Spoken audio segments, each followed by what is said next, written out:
And one of the great things about human species is that we have this remarkable organ, the brain. La tête dans le cerveau. Biologie, cervelle, synapses, neurosciences, physique. The human brain really is the most unique gift of our species. Avec Christophe Rodeau. Cela vous est peut-être déjà arrivé. Lorsque vous passez de l'ombre à la lumière, sans même pouvoir vous en empêcher, vous éternuez.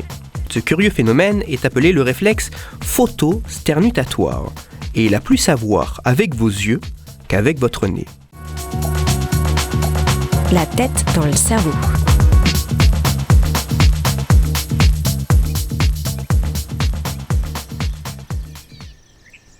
Les journées s'étirent. La durée d'ensoleillement ne fait qu'augmenter. Les beaux jours sont là.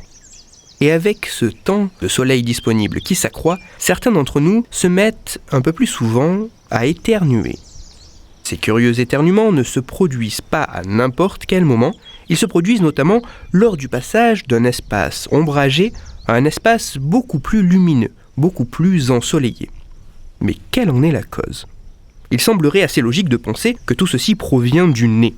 En effet, l'air chaud réchaufferait le nez, titillant ainsi la muqueuse nasale qui, comme par un réflexe, produirait la sternutation, c'est-à-dire le fait d'éternuer, et cela potentiellement de façon répétée.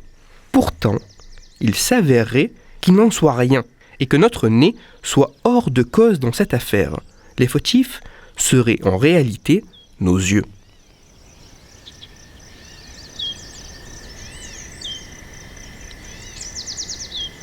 L'élément déclencheur ne serait pas tellement la chaleur, mais plutôt la lumière.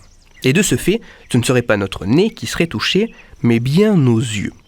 En présence de lumière, ce signal physique capté par nos yeux est ensuite au fond de ceux-ci, au niveau de ce que l'on nomme la rétine, transformé en information électrique par des cellules qui se nomment les photorécepteurs. Ces cellules transmettent ensuite l'information à d'autres cellules permettant à cette information lumineuse transformée en information électrique de remonter le long de nos nerfs optiques jusqu'à notre cerveau pour y être traitée. Le long de son périple jusqu'au cerveau, l'information électrique transmise le long de nos nerfs optiques traverse ou passe à proximité d'autres structures, comme c'est le cas du nerf trijumeau. Le nerf trijumeau, un autre nerf du crâne, a notamment pour fonction d'intégrer des sensations provenant du visage grâce à ses nombreuses terminaisons nerveuses. Par exemple, ce nerf possède des terminaisons nerveuses au niveau de la muqueuse du nez.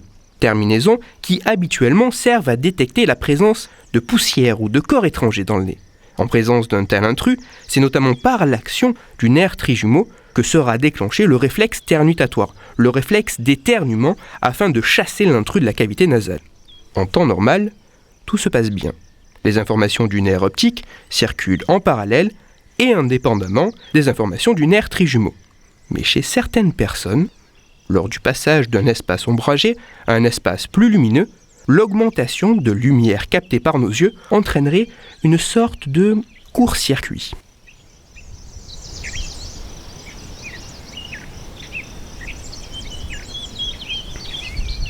Il semblerait que chez près d'un quart des individus, lors du passage vers un espace plus lumineux, lorsque nos yeux captent plus de lumière, lorsque l'information véhiculée par le nerf optique est quantitativement plus importante, une sorte de court-circuit puisse s'opérer entre le nerf optique et le nerf trijumeau.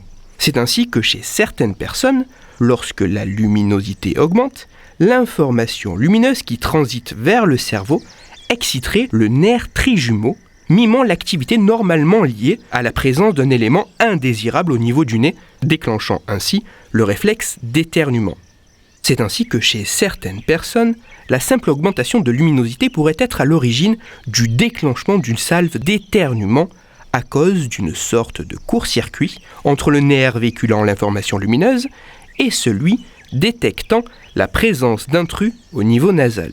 Cette manifestation particulière, vraisemblablement d'origine génétique, est appelée le réflexe photo-sternutatoire.